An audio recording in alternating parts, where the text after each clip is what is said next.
Hey everybody, Chris Collard, Rubicon Jeeping, Moab, Utah. We're here with the Jeep Concepts and super excited today because by my side here is Mark Allen. Mark is, you're the head of design, right? Yep. Yeah. Head crayon. All right. So he's the guy that like makes all this cool stuff. You still do like clay molds and... Yeah, we still circle our life around the clay model. We have technology that helps us now, but it's still a staple. Yeah, that's awesome. So the vehicle we're driving, this is what I'm excited about being with Mark in this vehicle. This is one of their concepts for 2022, and it is the Jeep Rubicon 20th anniversary edition. So it's just a concept, but Mark, I mean, tell us about this. Tell us how we got to 20 years. Yeah, we'll start at the beginning.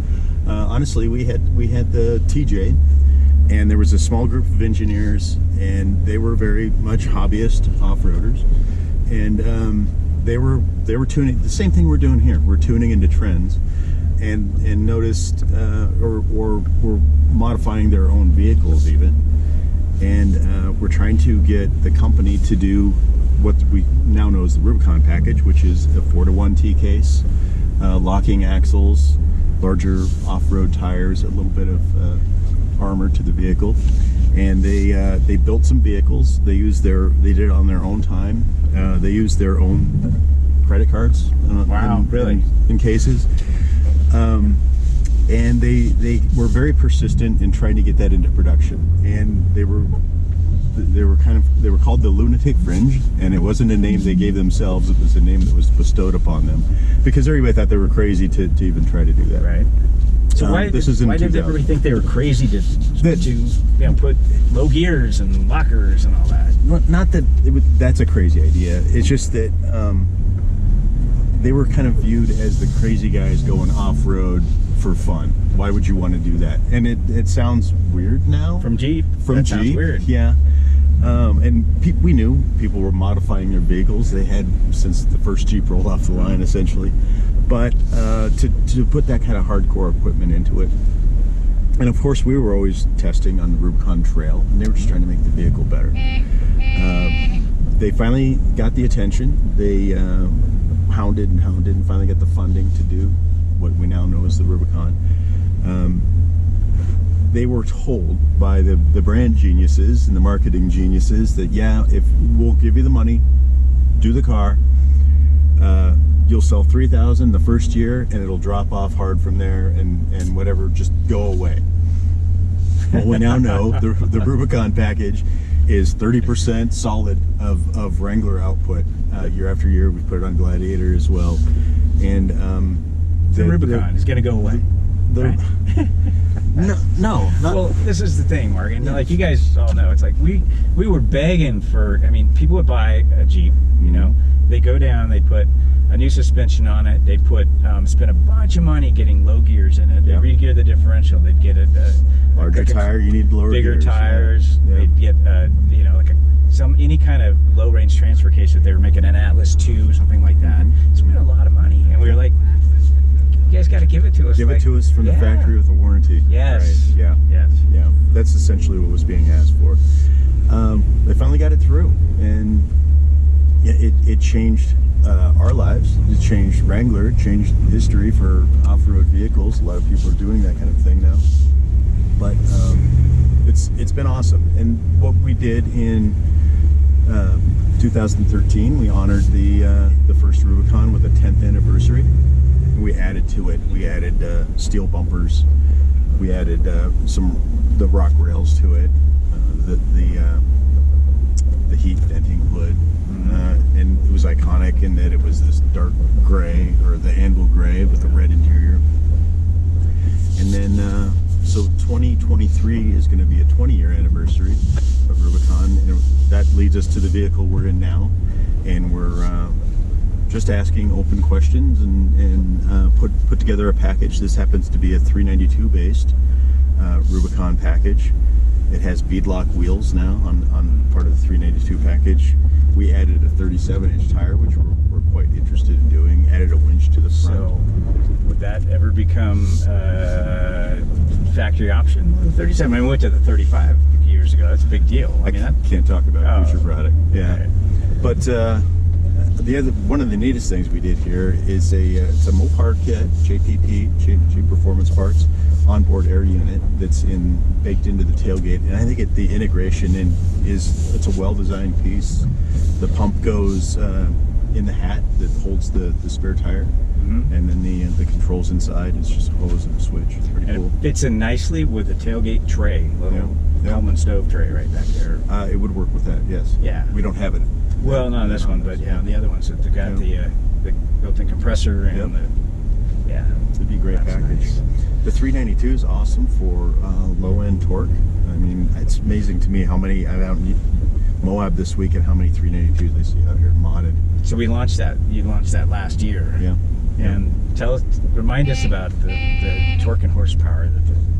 I don't remember the numbers. I'm not remembering it either. Yeah, a bunch. I think it's 470 horsepower. I don't remember the torque though. I know that when we went out, so you guys probably saw it on our YouTube channel, but when we went out, we had a whole group of people going south of town towards the sand dunes, and I was in the lead, and I just slowed down. It's a big grade going out of town, and I slowed down to about 40 miles an hour, and the only person behind me that knew what I was doing was Sean Holman. Yeah. And I slowed down because I wanted to see what it would do. So it's up a pretty long, steep grade, and I just put my foot to the floor and just skinny pedal away. And I'm not going to say how fast I was going, but it was well past the legal limit, and it was like that. So I was just thinking about, I mean, we all knew Mark Smith.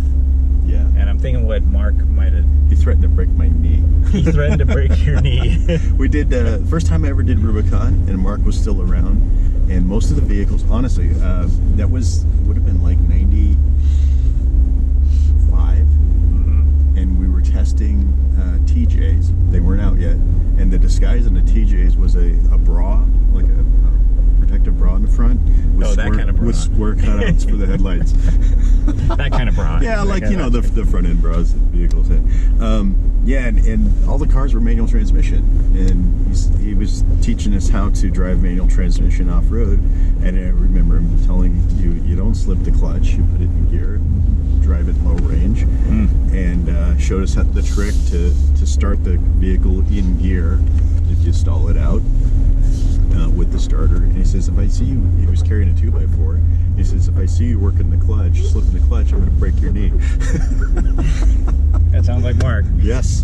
Yeah. Then he showed us his tattoo. I'll break your damn kneecaps. Yeah. That was my first experience with Mark. Yeah, Mark was an iconic guy. Yeah. But I just think about, like, because they started in 1953 with Jamboree, right? And, the evolution of vehicles. Back then they were driving old Willys, right? Probably like 2As, or 3As, or 3Bs. Hard way to go, too. And around snow tires, right? It was a different trail back then, too. Yeah. It's a different trail every year.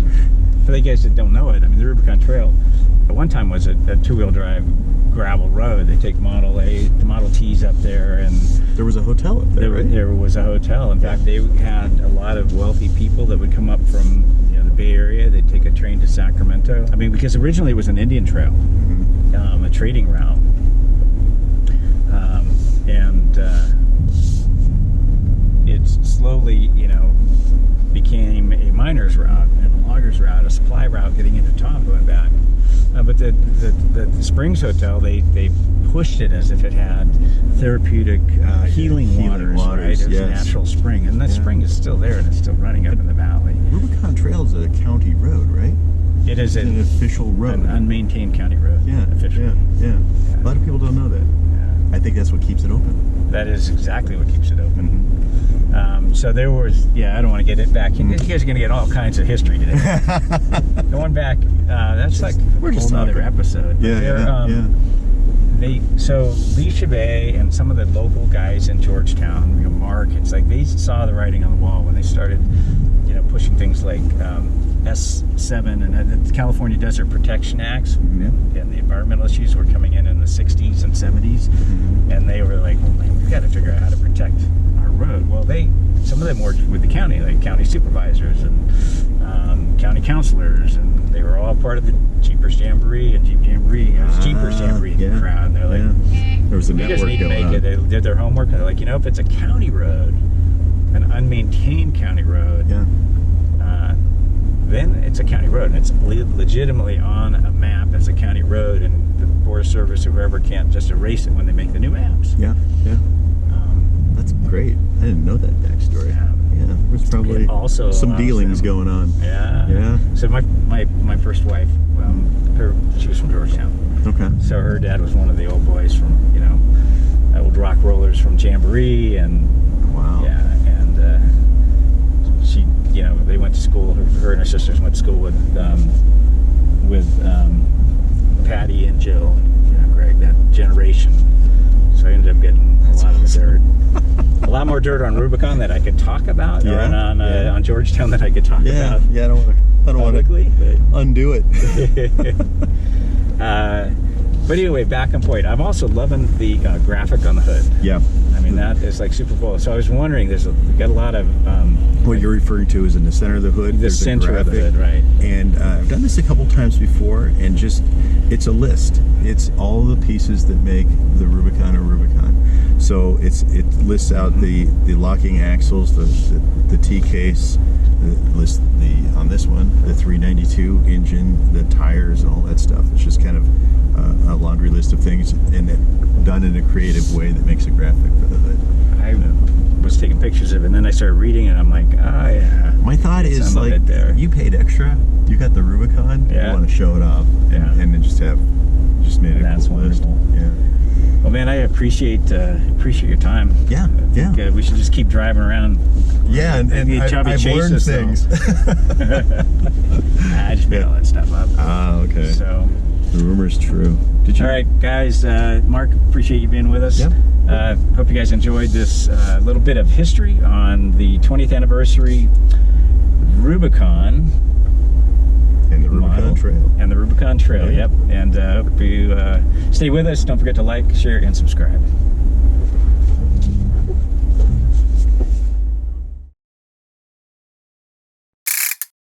Mm-hmm.